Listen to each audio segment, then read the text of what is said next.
We call them witnesses, resource persons. Okay. So today, sir, sino po? Si Bryce Hernandez and JP Hernandez. Mendoza. Mendoza, yeah. Okay. JP Mendoza and Bryce Hernandez were the resource persons for today. In fact, they were returning resource persons already. It took some time because they had some information to divulge and to share with the commission, but then again, I guess we cannot share that information right now. We have invited them to come back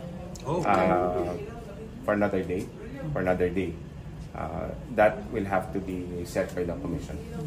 Sir, mukhang nagstay ang ICI sa kanilang dalawa for the meantime because this is the longest time that the ICI spent with them, and then kailangan sila again for another hearing.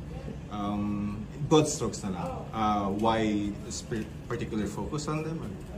No particular focus. I guess the commission just wants to make sure and probably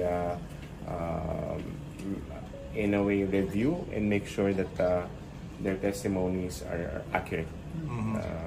It's like pretty much like cross-checking. Sir, napansin namin may dala sila kanina pa uwi. Ano yun, may dala po ba silang document din or something?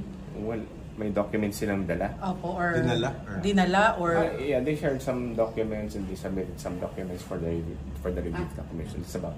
Sir, will you be able to divulge kung sino mga guests natin for tomorrow or for tomorrow? I cannot. But we have a hearing tomorrow. Tomorrow, most probably we have, depending if they will cancel or they confirm. Okay. So yung Saldico resignation as congressman, meron bang bearing yan sa investigation yun na ginagawa? Will it make it harder for you or easier for you or too early to tell?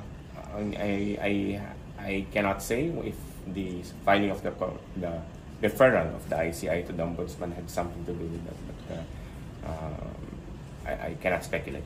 Sir, any reaction dun sa bagong special advisor po na itinalaga for ICI, Cezulin po? Former chief as well. Former PNP chief. Oh yeah, former PNP chief. I guess he's gonna be a good addition to the commission, bringing with him his experience as a police officer and head chief of the PNP. No? So we are looking forward to working with him. So we've seen the members inspect at least mga projects sa Quezon City. Will the commission also continue with inspections of alleged flood control projects in the country or in Metro Manila? That would be for a case-to-case basis. If the commission needs to go and verify, then probably they will do it.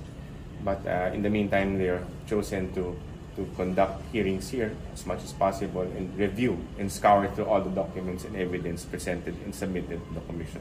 Only if you can say, sir. Si Yusek Bernardo is due to appear. Only if you can say.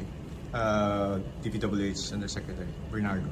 Oh yes, he is been. I think he's one of those being invited tomorrow. But we'll see if he's gonna appear tomorrow. What's the value of his statements? No, I cannot. Okay. I cannot speculate. Sir, Bryce, kailan ang balik ulit? Wala pa. Wala pa pong date. We will probably set that in the.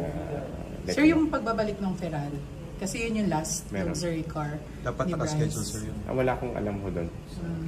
I cannot comment. So yung couple Vizcaya, are we looking at inviting them? Or are they yes, scheduled? there's a. I think invitation has been given to them, but when they're coming here, I have no date yet. I'll share with you guys. I will inform you guys when the next hearing will be and who would be the resource persons will be. Okay, so we appreciate that, sir. Right. Thank you very much, sir. Thank you.